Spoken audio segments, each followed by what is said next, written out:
મિત્રો આજે હું તમને એક દેશી રમત શીખવાડીશ જેનું નામ છે લાઠી દાવ. લાઠી એટલે લાકડી.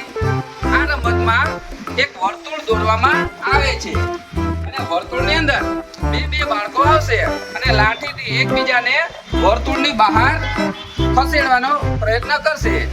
જે બાળક વર્તુળની બહાર નીકળી જશે તે આઉટ ગણાશે અને જે વર્તુળની અંદર રહેશે તે વિજેતા ગણાશે. તો ચાલો આપણે દેશી રમત રમીએ, લાઠી દાવ.